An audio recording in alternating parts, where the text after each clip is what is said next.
Hi everyone. In this video we will discuss the problem number of rectangles in a circle.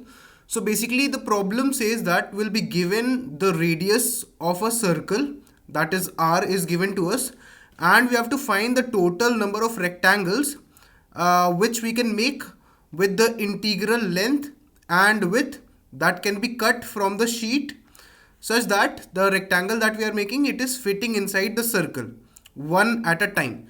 So for example, let's say if we have a circle like this. Okay, so let's say we have a circle where the radius is given as 2. So let us say our radius is 2. Now in this case, we can do what? We can make a rectangle which is 1 cross 1 dimension. So we can put a rectangle which is having 1 cross 1 dimension, that is length is 1, width is 1. Then if the circle has radius 2, we can also make a rectangle which has got the length as 1 and then breadth as 2. Now for this also the radius is 2. So this rectangle will also come inside. So by doing this you will observe that 1 into 3 will also come inside, 2 into 1 and many others. Now how can we solve this particular question? Because if we are making a rectangle, so what is the maximum possible length till which we can go? So you need to observe one thing, that whenever we are making rectangle, so obviously the smaller rectangles will come inside, but one of the scenarios will be that when we have got this rectangle and let's say the rectangle looks like this. Let's say this is our circle and our radius is, let's say we have a certain radius.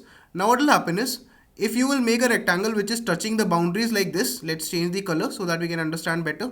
So let us say that we have a rectangle like this inside this particular given circle. Now what will happen is, suppose this is the center point of the circle. Now one of the diagonals can pass through the, what can happen is the diameter of the circle can pass through the diagonal of the rectangle.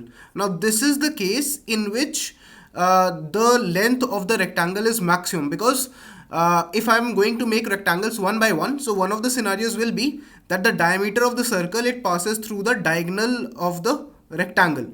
Now in this particular case you can say that this length is r and this length is also r, right? And assume that the length of the circle is what? Let's say this particular length is x, this particular length is y. So what will be the scenario? In this particular case we can observe that this will be satisfying the criteria of right angle triangle, right? This particular triangle. So in this case we can say that x square plus y square that will be there, it needs to be less than equal to r square. Okay, radius square. Why? Because in this particular case we can simply observe that less than equal to 2r square, because the length is 2r, this particular length is 2r, so it will be less than equal to 2r square. Basically for this particular case, x square plus y square, it will be equal to 2r square, right?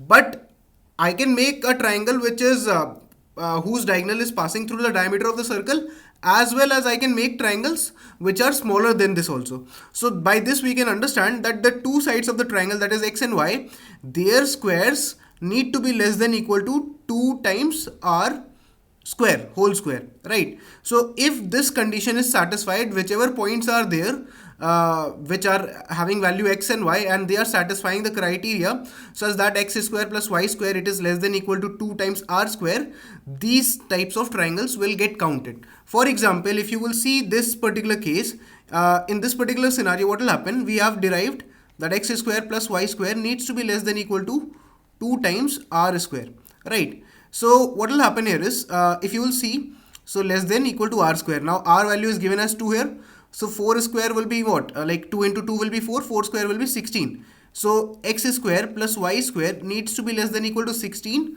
Now in this particular case, one side can go maximum till which value? Because I want x and y both to be non-zero value. So you can say here that x can maximum go till 2r, right? It can go till less than 2r obviously, and y can go maximum till less than 2r.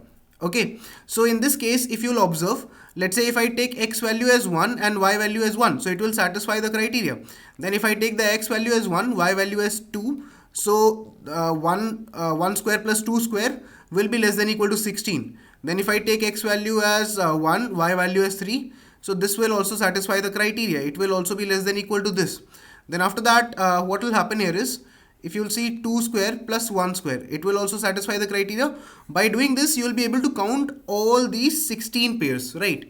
So this is the main observation that we required, that what is the maximum possible thing. So as I said, if you have got this circle, then the biggest rectangle that you can draw will be when your rectangle is passing through the diagonal. When you have got this particular rectangle and it is passing through the diagonal of your like it is passing through the diameter.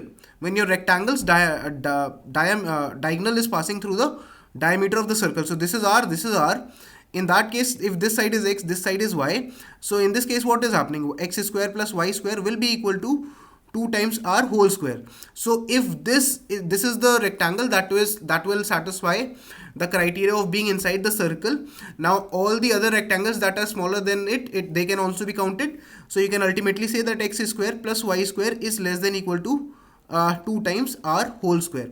And now in this case, if you'll observe, so x can be maximum how much? Since you can see this side, the diagonal side is maximum 2r, so x will be just less than 2r, and y can also maximum be less than 2r. So that is why we'll run loops. For x, we'll start the loop from 1 till less than r and still less than 2r, and for y also we'll start the loop from 1 till less than 2r. Okay, now in this particular case, if you'll observe further, so what we can write here is, we can say that we'll make our counter initially as 0. Okay, then after this, what we need to do is, we need to start our x value from 1 till x is less than equal to 2 into r. X is less than 2 into r, because both the sides cannot be 2r. So that's why I need to iterate till less than 2r. And we'll do x plus plus as well. Now after that, we'll iterate for y. So we'll say that int y is equal to what? 1. Then y is less than 2r here as well, because the maximum side length, if the diameter is of 2r length, then the sides will be lesser than that. So sides will be less than 2r length. Okay, then you will do y plus plus. After this, what you will say is that if the x into x plus the y into y, if it is less than equal to how much? If it is less than equal to 4 into this will be what? Like 2 into r is the length, so 4 into r into r. So if it is less than equal to this, then you will simply increase your count. So count will get increased, and then after that you will return the count of the rectangles that are inside the circle, which are possible. Now let's try and compile this to check if it is working fine or not. Okay, it is working fine on the samples. Let's try and submit this code to check if it is getting accepted. Okay, so you can clearly see that my code was able to pass all the test cases. Now talking about the time and the space complexity for my approach. So the time complexity will come out to be order of r square, like you can say n square basically, but since I'm running the loop till r, so you can say roughly it will come out to be r square, because I'm running 2 loops here. Okay, and then space complexity will be order of 1, because I'm not taking any extra space. So I hope that you have understood this problem and the geometry behind this problem. It is basically a geometry based problem. You can say approach is mathematical and geometric in nature, rather than being a pure DSA problem. I hope you liked it and enjoyed it. Please make sure to comment understood if you have understood clearly. If there are any doubts, you can ask them in the comments. Thank you for watching this video.